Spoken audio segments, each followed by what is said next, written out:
Hello, friends. Back once again at the last possible minute to deliver the UFC 306 picks and predictions for the full card.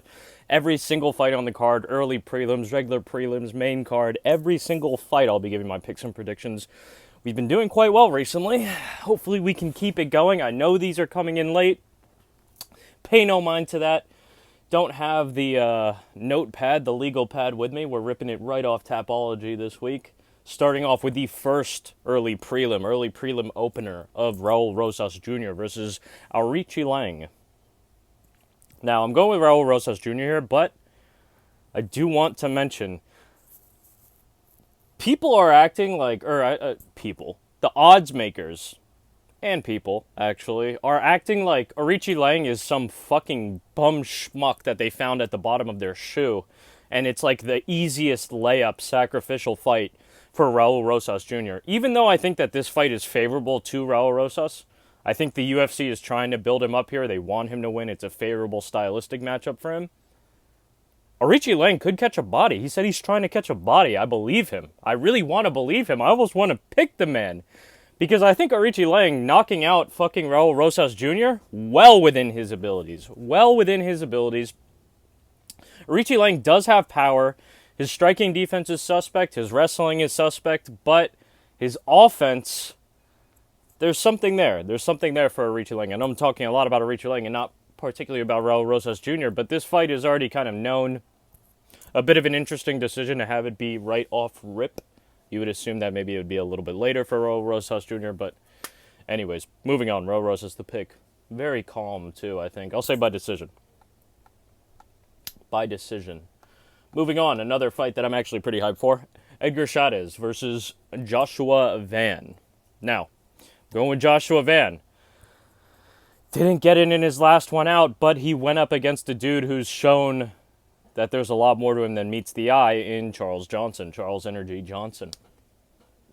Joshua Van is good, though, very young. I'm hoping that he got a lot of good experience from that fight instead of crumbling into nothing. Of course, we won't know that until he actually fights again. We see Joshua Van in there.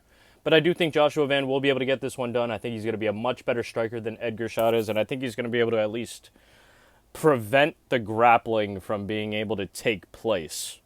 I don't think that Edgar Cháirez is going to shoot with fucking ultimate success on Joshua Van, get him down every time. I don't think that's going to happen.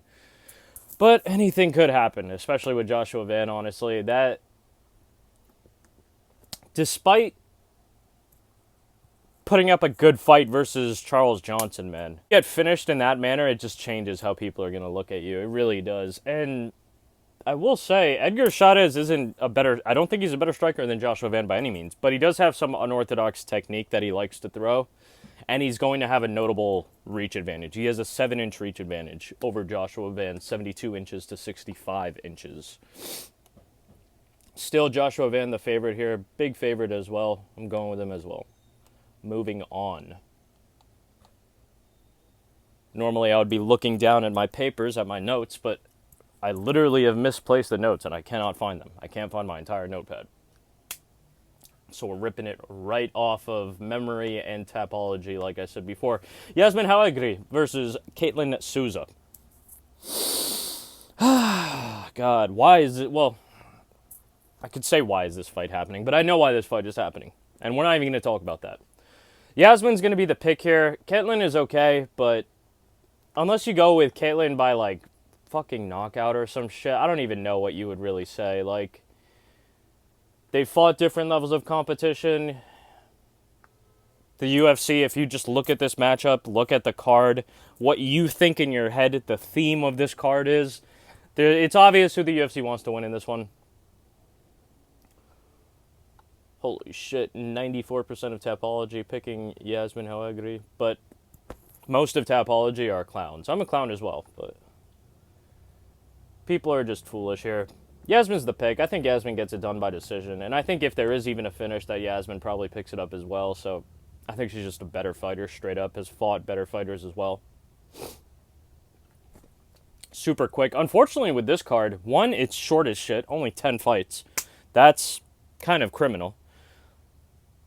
especially for a major pay-per-view. Like, what the fuck? You're not even really getting your money's worth. Like, fuck the name value of the card. There's only 10 fights. There's only 10 fights. How can there be early prelims and prelims? There's only 10 fights. It's a fight night, basically. There's more fights on a fight night. Like, either way.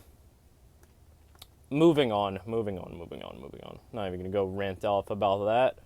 Oh, what I did want to say, though, is I think a lot of the picks in this card are unfortunately logical. Like, I say unfortunately logical because you know how that one goes. If you read these fighters on paper, you're like, okay, this person should win. They should. They just should. Like, logic would dictate this person wins, they're a better fighter, they've fought better people, and they have a better record. But we're going to see. I think there's going to be a little bit of some tweaky things happening later, possibly. And I think Aoriqileng actually has a really big chance of fucking upsetting this card. That would be insane if Aoriqileng, like, knocks out fucking Raul Rosas Jr. in the first round. That would be great, though. Fuck Chihuihuis. I hate Chihuihuis, actually. Not to say I hate Raul Rosas Jr. I don't know why this just became a Raul Rosas rant, but the whole Chihuihuis shit, I hate it. The only thing I like to see from Raul Rosas Jr. is, like, I like to see people make edits of his chin, like, even more grotesque and goblin-like than it already is. I love that. That's the only thing I can stand. He looks funny. Moving on. Manuel Torres versus Ignacio Bahamondes, La Jaula, the Cage, a.k.a. the Cage. Whew. Crazy nickname. I fuck with this man, Ignacio Bahamondes, so much. And unfortunately, because of that, actually, he's let me down multiple times. Really fucking hard. I've seen this guy come out looking like a world beater, future champion. I've seen this guy coming out looking like fodder. Straight fucking cannon fodder. Bantha fodder, if you will. Like, absolute fucking clown occasionally in Ignacio Bahamondes, man. And he's been fighting good dudes. Decent dudes, actually. We'll take good away. Decent dudes. You know, has wins over Rong Zhu and a decent amount of finishes, too. Roosevelt Roberts, literally who? Rong Zhu, we just saw him get smoked last week. He isn't as good as maybe we thought he was. Trey Ogden. Now, I've been saying Trey Ogden is nowhere near as bad as other people would make him out to be. But if you're one of those people who are like, oh, Trey Ogden's dog shit, well, Trey Ogden dog-walked Ignacio. So, what do you think about that? Or, excuse me, I thought Trey Ogden did okay, but Ignacio still won. Either way.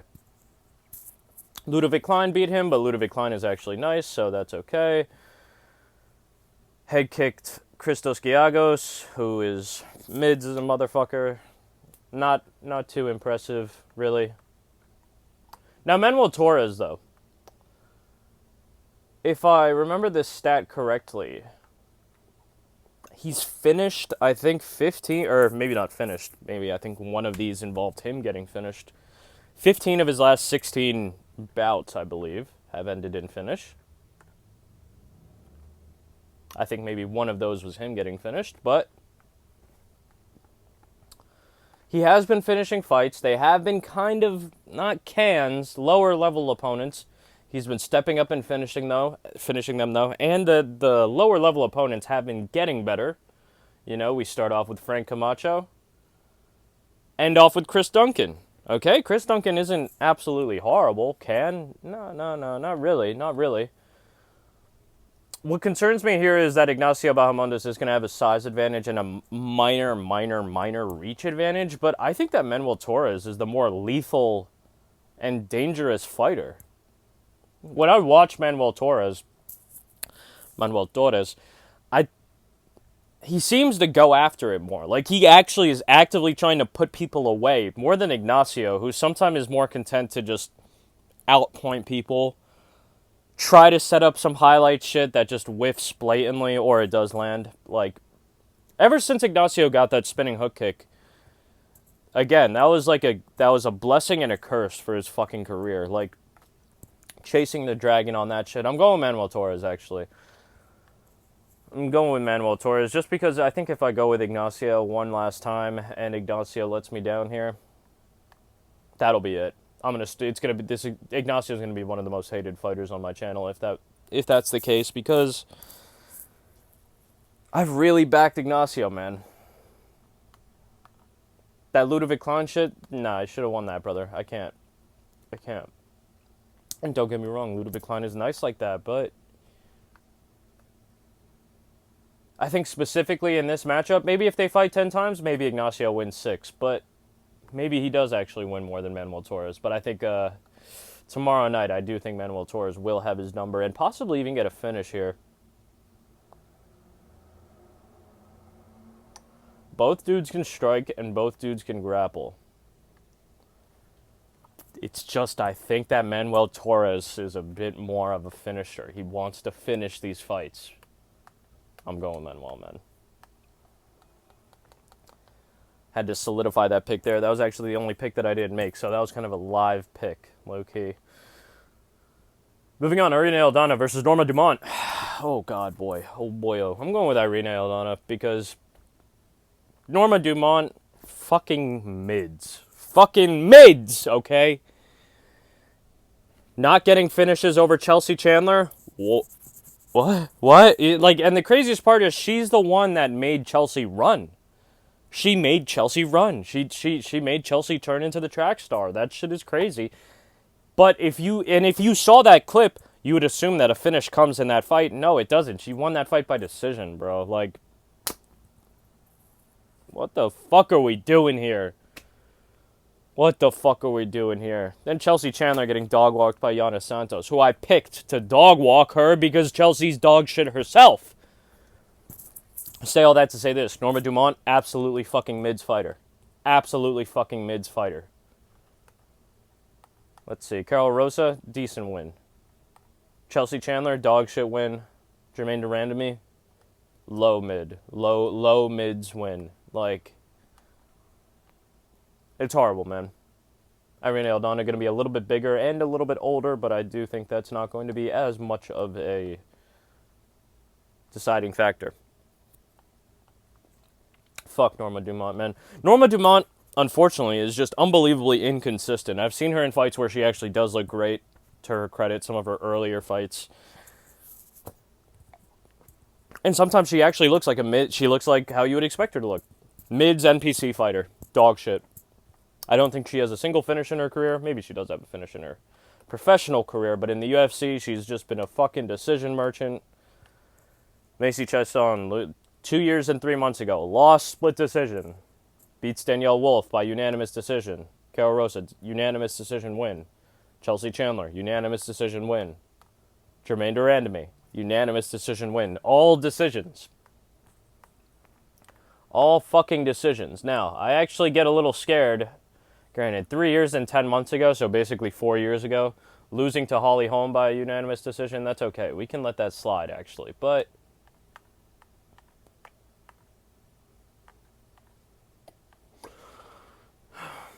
can't go with Norma Dumont here. I have to go with Irene Aldana. Moving on to Ronaldo Rodriguez versus Ode Osborne, man. I'm going with Ronaldo Rodriguez. It's a bit of a tentative pick, though. Ode Osborne, I think, is deceptively decent. And he is gifted physically, you know? Like, he's an explosive dude. Can maybe pull something out of nothing in that aspect. But I do think that Ronaldo Rodriguez actually is pretty talented type shit. Very young, also. Very, very young is Ronaldo Rodriguez. He's finally getting his shot in the UFC. Do I pick him, though? That's the real question. Oh, shit, yeah. Yeah, actually, Ode on a bit of a rough streak right now. We're going to go with Ronaldo Rodriguez to get this one done. I'll say by decision. I think Ronaldo is going to get this one done by decision. I think that Ode will have the physicality and at least the competency to not let Ronaldo, like, basically get a submission in. He might have. I heard Ronaldo Rodriguez going crazy at the press conference, going nutty. My son Manel cap-maxing. Holy shit. Holy shit. It's getting scary. Moving on, Daniel Zellhuber versus Esteban Ribovic. Another spooky bout, man. Another spooky bout. I feel like you kind of have to go with Daniel Zellhuber here, though. Like, this, again, is a very logical pick. Esteban Ribovic, actually nice. Nice up-and-comer. I really am interested in seeing where his career goes. However, there's just a difference in records here in who they've fought. Like, starting in the UFC. Loic Radzhabov, first debut fight for Esteban Ribovic. Esteban loses that fight by unanimous decision. I'm okay with that because I actually fuck with Loic Radzhabov. He's extremely strong, some would say unnaturally strong, and he's skilled. So that loss actually is decent. That's a decent loss to have if you have to have one. Now, a win over Kemwela Kirk, that speaks for itself. A unanimous decision win at that. Now, knocking out Terrence McKinney by head kick, that would be extremely impressive, but this happened 3 months ago, so keep that in mind. There's like a little asterisk on that one, right? We take it over to Daniel Zellhuber, though. He won over Lucas Almeida, actually, funnily enough, in the Contender Series by unanimous decision. Now, Lucas Almeida is stiff as a fucking board, but he actually does have power. So that fight was decent enough then. Lost to Trey Ogden. I remember that's when Trey Ogden came out looking like a monster, I believe. Lando Venata. Okay, that's not a good. It's not really too good. Christos Giagos submits him with an anaconda choke.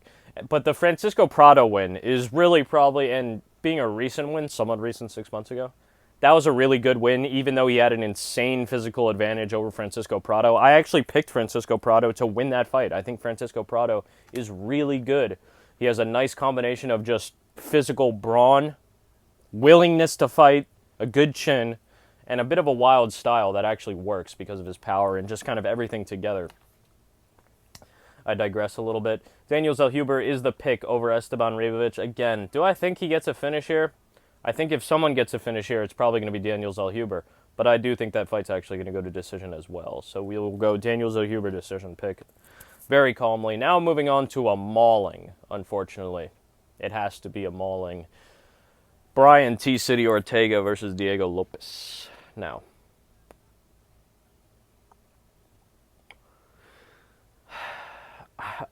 I'm just going to come out and say it. I think people are giving Brian Ortega too much credit here, man. I know Brian Ortega's nice, all that shit. Again, before he beat Yair, and you have to remember every moment of the Yair fight, okay? It wasn't fucking easy by any means. He himself almost got finished. Before the Yair shit, it had been a year and a half since his last win, which was actually, funnily enough, again, over Yair Rodriguez, actually. I forgot about that shit. And then almost 2 years previously was another loss type shit. Holy shit. It had been almost 3 years since he had won. So, I don't think Brian Ortega has it like that. I think that these guys are just mainly in different stages of their career. Brian Ortega actually has a name for himself, but the competitive aspect, the realistic, logical aspect of being able to become a champion with a calm run, that's changed. That's different for Brian Ortega. For Diego Lopes, that's still very much possible, and he's on track for that. Not even 30 yet. Going to have a size and reach advantage over Brian Ortega. He's extremely fucking competent on the ground and unbelievably well all-around fighter in Diego Lopes. I don't see how Brian Ortega wins this fight. In fact, I think Diego Lopes beats the absolute dog shit out of him in round 1. I think he beats him by KO TKO in round 1. I think it's going to be really bad. I think it's going to be fucking really bad. Might even see Brian Ortega retire if he's conscious in 5 minutes when the fight starts. On to the co-main event. Alexa Grasso versus Valentina Shevchenko 3. Holy shit, man. Now, the return of the emotional pick. I'm going with Valentina Shevchenko. Low-key. I'm low-key. I'm high-key going with Valentina Shevchenko. It's just a low-key emotional pick. The bullet for my Valentina, bro. I'm still coping about the first fight. I'm still coping about the fucking spinning back kick into rear naked choke. I'll forever cope about that. I'm still coping about the monstrous, demonic 10-8 round that was given in this second fight. I'm forever coping. Valentina was unfortunately too based. Showed just a little bit too much power level. Was just like, fuck, I think she won the decision because it was Mexican Independence Day. Valentina, no, don't say that. Don't say that. They're not ready for that. They're not ready for it, okay? A lot of people are saying that if this fight is super close, Alexa Grasso will probably be awarded it. I don't think that's too far off of the truth. Hopefully, we don't see anything too crazy. I will admit Valentina is getting up there in age. But here's the thing, though, right? Valentina's 36. That's not too old. 36 and a half if you want to get crazy. 36 and a half for Valentina. Alexa Grasso's 31. It's not like she's a spring chicken type shit.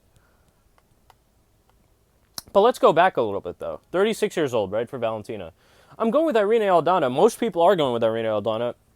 She's 36 and a half as well. What the fuck? Why is it any different? Why is it any different? I don't understand. And you could say, you know, if you just watch Valentina's fights, you see that the same things don't come as easily to her. Fair enough. But they do, though. She could still do it, though. It's not like some Holly Holmes shit. Like, we're not at that level. And Norma Dumont is 33 years old and 11 months, okay? And 2 weeks old. Holy fuck. 11 months and 2 weeks. She's going to be fucking 34 in 2 weeks. Like, what's good? What are we talking about here with ages and Valentina's washed and Valentina's old? Shut the fuck up forever with all that shit. Not shut the fuck up. Like, shut the fuck up forever. Stop talking. Holy shit. Moving on to the main event. Valentina's the pick there. And I'm actually going to go absolutely fucking hog wild and say by KO TKO in round number 5. Get fucked. Sean O'Malley versus Merab Dvalishvili. Obviously, the banger, the main event. Going Sean O'Malley, as I feel most people will. I'm going to say by KO TKO in round 1, very calmly.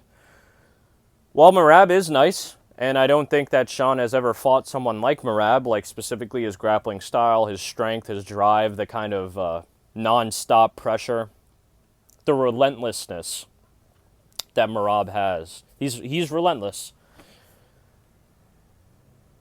I don't think that Merab has ever faced a striker like Sean, though. And even when he has faced lower-tiered strikers, he gets rocked. He gets clipped. People be chinning Merab left and right, sometimes multiple times in the same fight. They usually end up losing those fights, but they do it to him. I don't think that you can afford to let that happen to yourself with a dude like Sean O'Malley. I think we might see a knockout very similar to the Aljamain Sterling knockout. Merab, you know, he's able to at first get in, maybe instigate a shot, instigate a takedown, but doesn't even go off fully. Maybe gets Sean O'Malley down. Sean gets right back up to his feet. They separate. Sean catches him coming in once more and puts him away, really. And I think that we're going to see Merab go like unconscious, which will be finger-licking. It's going to be extremely, extremely pleasing to me. I really don't think there's much to say on this one. Like, whoever you have, whether it be Sean O'Malley or Merab, I would assume that you think that they're going to get a finish or win based off of their style. Sean O'Malley, I don't think he's going to win a decision. Like, not because I don't think he can, I just don't think it will actually go to decision. I don't think it will. I don't think it leaves the first round, unfortunately, for Merab. Very quick. I feel like I flew through these picks. But again, there's only 10 fucking fights on this card. What the hell is going on here, man? 10 fights on the card, and it's starting at 7:30. God damn, bro. I feel bad for everyone living in the UK, everyone not living in the US, honestly, because that shit is insane, bro. Just waiting till 7:30 p.m. for the fights to start is just abysmal anyways, but we're going to have to do it. We're going to have to do it. Also, actually, I just read a little comment here. That's not to even mention the supposed staph infection that Merab has, the fucking eyebrow cut that Merab was talking about. Like, Merab might be coming into this fight compromised. Granted, that might all be like smoke and mirrors, a little bit of deception and guile to help him win the fight, but I don't think so, man. It's just a bit confusing, a bit odd, isn't it? Bit odd. We will obviously be having the Smoky Hours fight companion.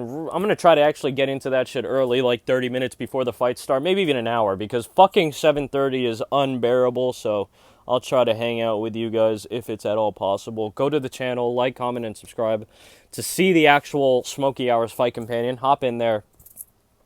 Talk some shit with your boy. There might be some guests making appearances this weekend. I'm not too sure, but possibly. Let me see, anything else? Almost done with the first part of the 50 subscriber special. I think I'm going to get out of here and let you get out of here too. Enjoy the rest of your Friday. Beautiful Friday today in New York City. Thank you for watching. Please, as I said before, like, comment, subscribe. Dislike the video if you dislike the video. Subscribe if you'd like to see more. Let me know if the subscribe button is glowing when I say subscribe. Or let me know if the like button glows when I say smash that like button. Smash that like button. Like that. Because I've been hearing and seeing shit where like the like button... Oh, God, I'm going crazy. I might leave this in. Might not. As always, much love. Big kiss.